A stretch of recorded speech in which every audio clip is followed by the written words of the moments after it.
Şu an internetten sipariş ettiğin o kargonun ya da arabanın deposuna koyduğun yakıtın kaderinin gezegenin öbür ucundaki 193 kilometrelik daracık bir kum kanalına bağlı olduğunu söylesem ne düşünürdün?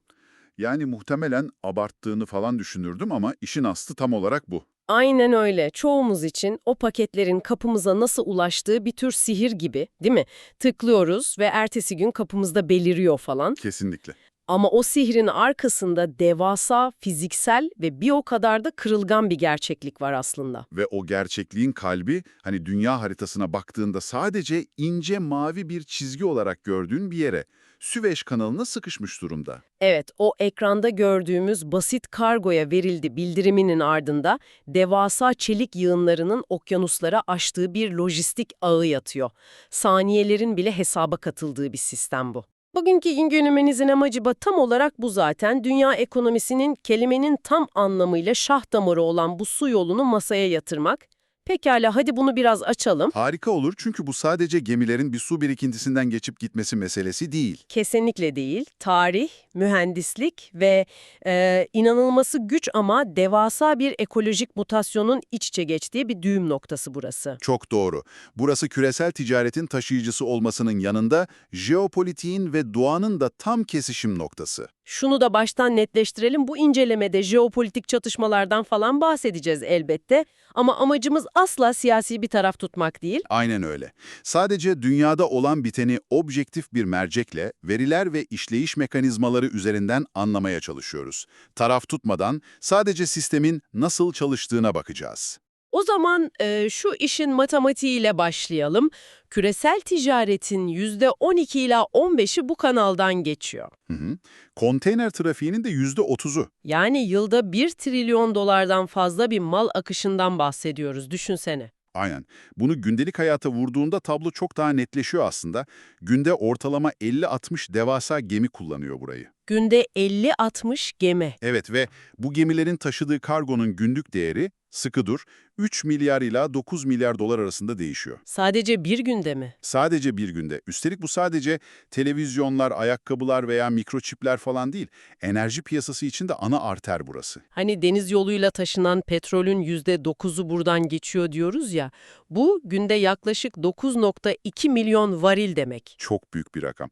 Sıvılaştırılmış doğalgazın yani LNG'nin de %8'i yine bu rotayı kullanıyor. Bu rakamlar bana modern ekonominin üzerine inşa edildiği o meşhur tam zamanında yani just in time tedarik zinciri modelini hatırlatıyor. Kesinlikle. Tam olarak o sistemin kalbi burası zaten. Sistem o kadar optimize edilmiş ki, mesela Almanya'daki bir otomobil fabrikası, Tayvan'dan gelecek olan bir mikroçipi haftalarca deposunda bekletmiyor. Hı hı. Depolama maliyetinden kaçınmak için Aynen, o parçanın tam montaj bandına gireceği gün, hatta o saatte fabrikaya ulaşması üzerine bir sistem kurulmuş. Kusursuz işleyen bir domino taşları dizisi gibi. burada asıl büyüleyici olan şey şu bence.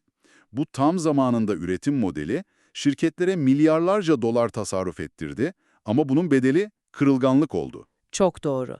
Sistemi o kadar mükemmelleştirdik ki, esneme paylarını o kadar tıraşladık ki, araya giren en ufak bir engel bütün sistemi bir anda çökertmeye yetiyor. Hı hı. Mesela Süveyş kanalında bir sorun olduğunda gemilerin önündeki tek alternatif rota Afrika'nın en güney ucundaki Ümit Burnu'nu dolaşmak. O rotada kulağa haritada sadece biraz daha aşağıdan gitmek gibi geliyor ama işin fiziği hiç öyle değil. Hiç değil hem de. Yolculuğa tam 9.000 kilometre ekliyor bu durum. 9.000 kilometre. Evet, bu da Asya ile Avrupa arasındaki bir sefere fazladan 10 ila 15 gün eklenmesi demek, gemi başına 500 bin ile 1 milyon dolar arası ekstra yakıt maliyeti çıkarıyor. Ve bu sadece yakıt maliyeti. O tam zamanında sistemi bir anda milyarlarca dolarlık bir gecikme faturasına dönüşüyor, değil mi? Aynen öyle. Fabrikalar parça gelmediği için üretimi durdurmak zorunda kalıyor, market rafları boşalıyor falan. Ki bu faturanın neye benzediğini 2021'de çok acı bir şekilde gördük. O meşhur Ever Given kazası. Ah evet, o inanılmaz bir olaydı gerçekten. 400 metrelik tek bir konteyner gemisi rüzgara kapılıp kanalda enlemesine sıkıştı. Kum fırtınası, devasa bir gemi ve tıkanan bir şah damarı. 6 gün boyunca kanal kapalı kaldı.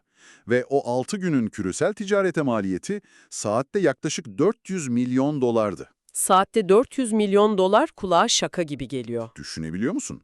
Ama burada beni en çok şaşırtan detay ne biliyor musun? Nedir? İnsanlar zararın o geminin kurtarılma operasyonundan kaynaklandığını falan sanıyor. Halbuki geminin kendi operasyonel maliyeti 8 milyon dolar civarıydı. Yani asıl devasa zarar o bekleyen mallardandı, değil mi? Aynen öyle. Asıl zarar o gemide ve arkasında kuyruk olan yüzlerce gemide sıkışıp kalan 26,5 milyar dolarlık malın yarattığı envanter maliyetiydi. İnanılmaz.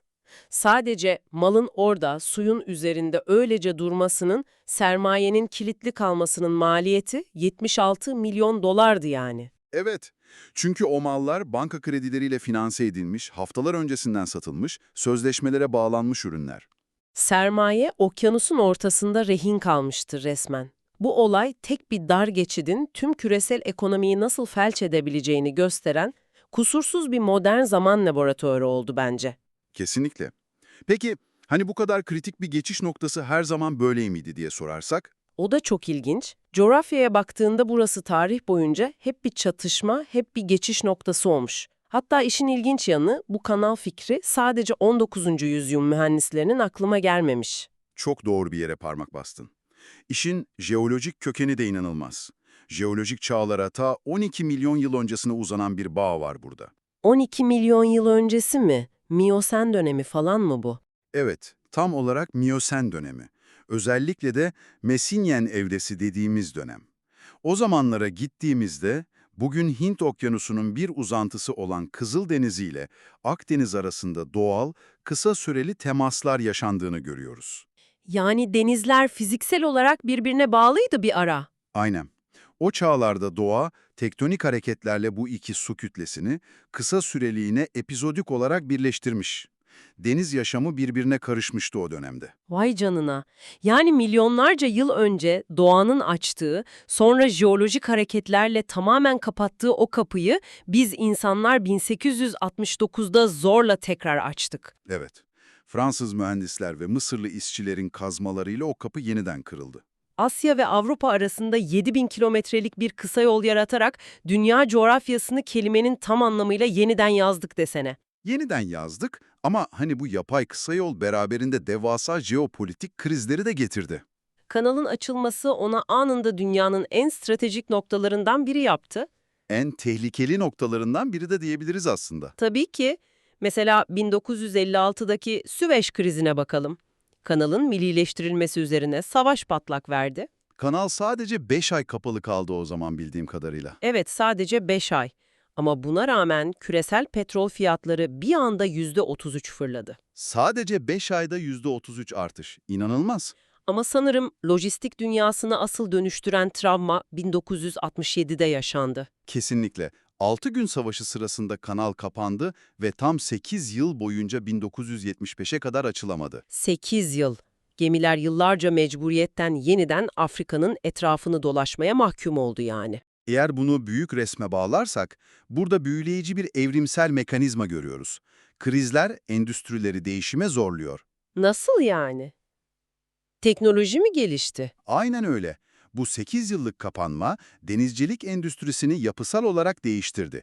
Şirketler, ümit burnunu dolaşmanın o astronomik yakıt ve zaman maliyetini düşürmek zorundaydı. Ve sanırım mühendislikte ölçek ekonomisi tam burada devreye girdi. Evet, bugün VLCC yani Very Large Crude Carrier dediğimiz o devasa süper tankerler işte tam bu kriz yüzünden icat edildi. İşin fiziği çok mantıklı aslında. Bir geminin boyutunu 2 katına çıkardığında suyun yarattığı sürtünme veya yakıt tüketimi 2 katına çıkmaz. Kesinlikle. Yani devasa bir gemi yapmak bir başına düşen maliyeti inanılmaz derecede düşürüyor. Tek seferde o kadar çok petrol taşıyorsun ki Afrika'yı dolaşmanın getirdiği ekstra maliyeti tamamen absorbe ediyorsun. Harika bir çözüm. Süveyş'in 8 yıl kapalı kalması olmasaydı, mühendislerin o devasa gemileri inşa etme motivasyonu belki de 10 yıllar sonra ortaya çıkacaktı. Süveyş'in yokluğu denizcilik teknolojisini hızlandırdı bir nevi. Kriz mühendisliği zorluyor gerçekten. Ama günümüze gelirsek sanki o 8 yıllık kapanmanın modern bir versiyonunu yaşıyor gibiyiz. Sence de öyle değil mi? Çok haklısın. 2023'ün sonlarından beri 24 ve 25 boyunca Kızıldeniz'de yaşanan durum ortada. Silahlı grupların ticari gemilere hedef alması nedeniyle o bölgedeki deniz trafiği durma noktasına geldi bildiğim kadarıyla. Hı hı. Rakamlara baktığımızda ticaret hacminde %50 ila 60'lık bir düşüş var. Mısır'ın kanal gelirleri çok feci etkilendi. Evet, 2023'te 10,2 milyar dolarken 2024'te 4 milyar dolara kadar çakılmış gelirleri. %45,5'luk devasa bir düşüş. Bu durum tedarik zincirindeki herkes için bir yıkım demek. Bölgedeki güvenlik riskleri nedeniyle sigorta primleri aniden %1-2 bandına fırladı. Ki denizcilik gibi kâr marjlarının çok düşük olduğu bir sektörde bu oranlar kabul edilemez, değil mi? Kesinlikle kabul edilemez. Şirketler mecburen tekrar ümit burnuna dönmek zorunda kaldı. Bu da o bahsettiğimiz karbon emisyonlarını inanılmaz arttırıyor. Yol uzadığı için sefer başına %40 ila 60 oranında artıyor karbon emisyonları. Yani ekonomik maliyetin yanında bir de atmosferik bir fatura ödüyoruz. Maalesef öyle. İşte benim kafamı kurcalayan şey de tam olarak bu. Eğer burası bu kadar savunmasızsa, sigorta primleri çıldırıyor ve emisyonlar tavan yapıyorsa neden başka bir B planımız yok bizim? Ne gibi bir plan mesela? Yani hep duyuyoruz ya orta koridor, İMEK gibi kıtaları aşan karayolları falan var, demiryol ağları var. Neden bu kara koridorları denizin yerini alamıyor da biz hala gemilerle Afrika'yı dolanıyoruz? Bu çok mantıklı bir soru ama cevabı fiziğin ve ekonominin acımasız kurallarında yatıyor aslında. Kapasite ve ölçek. Karayolları yetersiz mi kalıyor? Aynen öyle. Kara koridorları harika birer stratejik destekleyici olabilir. Ancak denizciliğin ölçeğine asla ama asla ulaşamazlar. Şöyle düşün. Hı hı. Bugün dev bir konteyner gemisi tek seferde 24.000 standart konteyner taşıyabiliyor. 24.000 tır demek bu. Tam olarak. Bu kadar yükü karadan taşımak istersen binlerce tırın arka arkaya dizildiği yüzlerce kilometrelik bir konvoy oluşturman gerekir. Veya bitmek bilmeyen yük trenleri ayarlaman lazım. Evet. Yani Süveyş'in taşıdığı o devasa hacmi sadece karayollarıyla ikame etmek fiziksel ve ekonomik olarak şimdilik imkansız. Anladım. Yani ne yaparsak yapalım, dünya ekonomisi o ince mavi çizgiye fiziksel olarak mahkum şu an. Şimdilik öyleyiz. O yüzden uluslararası toplum alternatif rotalar bulmak yerine o rotayı açık tutmak için askeri çözümlere başvuruyor. Prosperity Guardian ve Aspides operasyonları falan devreye giriyor bu yüzden. Hı hı. Çok uluslu deniz savunma operasyonları bunlar. Aslında küresel ticaretin deniz korumaları gibi çalışıyorlar. Savaş gemileri ticari gemilere eşlik ediyor, füzeleri havada imha ediyorlar falan. Çünkü o vananın kapanmasının bedeli tüm dünyada doğrudan enflasyona yansıyor. Mecburlar bunu yapmaya. Coğrafya kaderdir lafı gerçekten boşuna söylenmemiş. Peki, buraya kadar işin ekonomik ve lojistik kısmını konuştuk. Evet. Ama kanalı sürekli açık tutmaya, gemileri büyütmeye çalışırken gözden kaçırdığımız çok daha sessiz bir kriz var aslında. Ve bence bugünkü incelememizin en çarpıcı kısmı da burası. Kesinlikle katılıyorum. Rotayı biraz ekonomiden biyolojiye çevirmemiz lazım. Aynen. Süveyş kanalı sadece konteyner gemileri için değil, deniz canlıları için de açık bir otoyol haline geldi sonuçta. Hem de tarihin gördüğü en kontrolsüz, en devasa biyolojik otoyollardan biri. 1869'da o kanalı kazdığımızda ortada çok daha büyük bir doğal felaket başlattık. Milyonlarca yıl önce ayrılmış iki farklı deniz ekosistemini birbirine bağladık. Evet, bambaşka evrimsel süreçlerden geçmiş iki dünya birleşti. Literatürde buna Lesepsien göçü deniyor. Kanalın mimarı Fernand de Lesseps adından geliyor sanırım. Hı hı, ta kendisi. Bugüne kadar Kızıldeniz'den Akdeniz'e 1000'den fazla yabancı tür geçmiş. Balıklar, yengeçler, algler, aklına ne gelirse. Bu göçün mekanizması inanılmaz derecede tek taraflı işliyor ama değil mi? Çok iyi yakaladın, evet. Kızıldeniz'den Akdeniz'e devasa bir akım var ama Akdeniz'den Kızıldeniz'e neredeyse hiçbir canlı geçemiyor. Kapı iki tarafa da açık olmasına rağmen neden sence bu böyle? Sen ne düşünüyorsun bu konuda? Ben bunu şuna benzetiyorum biraz. Akdeniz son derece ılıman, besin açısından zengin, canlıların nispeten rahat yaşadığı bir ekosistem, adeta sakin bir sahil kasabası gibi. Güzel bir benzetme. Kızıldeniz ise tam bir cehennem bence. Aşırı tuzlu, çok sıcak ve besin açısından son derece fakir. Orada hayatta kalmayı başaran canlılar kelimenin tam anlamıyla evrimsel süper askerler bence. Kesinlikle. Çok agresif, çok dayanıklı ve çok açlar. Ve o agresif türler kanalı bir şekilde aşıp Akdeniz'e düştüklerinde karşılarında bir cennet buluyorlar. En önemlisi Akdeniz'in yerli türleri bu vahşi rekabete hiç hazır değil. Kızıldeniz'in savaşçıları Akdeniz'in o sakin açık büfesine dalıyor resmen. Rekabeti tamamen yok ediyorlar. Mesela o meşhur balon balığı veya aslan balığı vakaları var ya, Ah, evet, tam bir kabus onlar. sadece diğer balıkları yemekle kalmıyorlar, balıkçıların ağlarını parçalıyorlar, doğal florayı tüketiyorlar falan. İşin daha da trajik kısmı ne biliyor musun? Nedir? Bu istilayı hızlandıran şeyin yine biz insanların ekonomik problemleri çözmek için attığı mühendislik adımları olması. Doğanın o geçişi engelleyen kendi savunma mekanizmaları vardı aslında. Vardı evet ama biz onları kendi ellerimizle yıktık. Bu çok kritik bir nokta gerçekten. Doğanın savunma mekanizmalarını iki büyük insan yapımı müdahaleyle mahvettik. Birincisi 1964'teki Asvan Barajı sanırım. Doğru. Eskiden Nil Nehri Akdeniz'e tam da Süveyş kanalının çıkış noktasına yakın bir yerde devasa miktarda tatlı su boşaltırdı. Bu tatlı su akıntısı da görünmez bir bariyer mi oluşturuyordu? Aynen öyle. Kızıldeniz'den gelmeye çalışan aşırı tuzlu suya alışkın türler için adeta tatlı sudan bir duvar vardı orada. Balıklar o tatlı su perdesine çarpıp geri dönmek zorunda kalıyordu. İnanılmaz bir doğal denge. Ama biz baraj yapılınca Nil'in akışı kontrol altına alındı. O tatlı su bariyeri ortadan kalktı. Akdeniz'in o bölgesinin tuzu aniden arttı ve Kızıldeniz'e benzemeye başladı. Yani istilacı misafirler için suyu tam da kendi istedikleri kıvama getirdik kendi ellerimizle. Maalesef. Bir mühendislik harikası görünmez bir ekolojik duvarı yıkmış oldu. Ama sadece Aswan Barajı değil, bizzat kanalın içindeki doğal bir bariyeri de ticari kaygılarla biz yok etmişiz. Şu kanalın ortasındaki acı göller meselesi değil mi? O daha da dramatik bir müdahale bence. Acı göller, kanalın ortasında yer alan ve dipte devasa tuz çökeltileri barındıran doğal havzalardı. Hı hı. Suyu o kadar aşırı tuzluydu ki, Kızıldeniz'den gelen bir canlı bu göllere girdiğinde kelimenin tam anlamıyla şoka girip ölüyordu. Tıpkı devasa bir kimyasal güvenlik kontrol noktası gibi işliyordu. Ama biz ne yaptık? O devasa gemiler sıkışmasın, daha çok mal geçsin diye kanalı sürekli kazdık, derinleştirdik falan. Evet, kanal genişledikçe deniz suyu sirkülasyonu arttı. O sirkülasyonda acı göllerin dibindeki tuzu yavaş yavaş çözdü ve seyreltti. O doğal güvenlik duvarını sırf daha çok konteyneri geçebilsin diye kendi ellerimizle yıktık desene. Tam olarak öyle yaptık ve sonuç tam bir sessiz felaket. Bugün geldiğimiz noktada Levant Havzası'ndaki yani Doğu Akdeniz'deki balıkların büyük bir kısmı artık bu göçmen türlerden oluşuyor. Yerli türlerin nesli tükeniyor adım adım.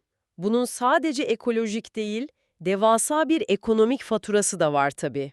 Küresel olarak sucul istilacı türlerin verdiği zararın, hani ağ yırtılmalarından bozulan ekosistemlere kadar maliyetinin 345 milyar doları bulduğu tahmin ediliyor. İnanılmaz bir rakam. Sohbetin başında konuştuğumuz o jeolojik zamana, hani milyonlarca yıl önceki o Miyosen dönemine geri dönüyoruz adeta. Doğanın kendi kurallarıyla kapattığı o çağ.